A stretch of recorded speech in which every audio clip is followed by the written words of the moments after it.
ناظم خان روشن ضمیر کی تشریح عنایت فرما دیں۔ روشن ضمیر کی تشریح کو زیادہ مشکل تو ہے نہیں۔ ایک ہوتا ہے ضمیر انسان کا۔ اچھا، اب مسئلہ یہ ہے کہ وہ جو انسان کا ضمیر ہے وہ سارے انسانوں کا ایک جیسا نہیں ہوتا۔ جو جنتی ازلی مومن ہیں ان کا ضمیر ایک جیسا ہے، جو دنیا دار ہیں ان کا ضمیر ایک جیسا ہے، جو جہنمی ہیں ان کا ضمیر ایک جیسا ہے، جو فقراء ہیں ان کا ضمیر ایک جیسا ہے۔ اور پھر ایک ضمیر کی آواز اندر سے آتی ہے۔ اکثر ہم روزمرہ کی زندگی میں سنتے ہیں میں اپنے ضمیر کو کیا جواب دوں گا، سنتے ہیں نا؟ تو وہ ضمیر کیا ہے؟ ضمیر اندر انسان کی فطرت جو اللہ نے بنائی ہے، یہ اس کی آواز ہے۔ جب آدمی نفس امارہ سے نکل کر نفس لوامہ میں داخل ہوتا ہے تو اس وقت وہ آواز آتی ہے ملامت کی کہ یار یہ تو نے کیا کیا۔ تو جس طرح یہ ملامت کی آواز آتی ہے نفس سے، اسی طرح ایک ضمیر کی بھی آواز ہوتی ہے۔ اس ضمیر کی آواز کو بیدار کرنے کے لیے انسان کو اپنے ساتوں لطائف کو روشن اور منور کرنا پڑتا ہے۔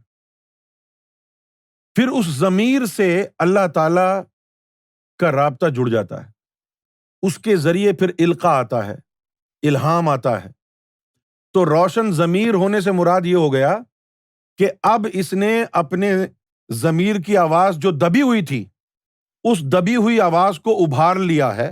اب جب جی چاہے گا اللہ کا اس سے مخاطب ہو جائے گا۔ جب اللہ کا جی چاہے، یہ نہیں کہ 24 گھنٹے ریڈیو لگا رہے گا۔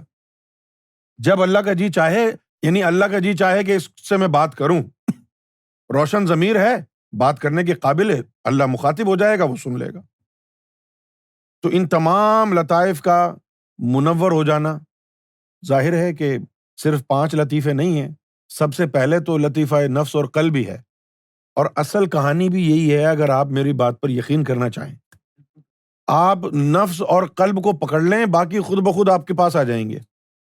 اپنی توجہ ساری لطیفہ قلب پر اور لطیفہ نفس کی طہارت پر موقوف کر دیں، کیونکہ سیدنا امام مہدی سرکار گوھر شاہی کا فرمان ہے کہ اگر تو نے ہم سے ذکر قلب لے لیا ہے، چل گیا ہے، اور اس کے بعد تو نے زندگی بھر کوئی نیکی کا کام نہیں کیا، کوئی عبادت نہیں کی، پھر بھی ایک نہ ایک دن یہ ذکر قلب تجھے روشن ضمیر بنا دے گا۔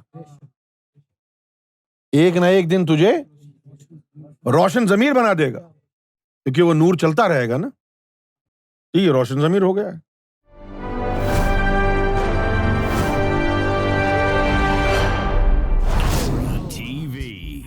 Bringing light, love, and peace in your life.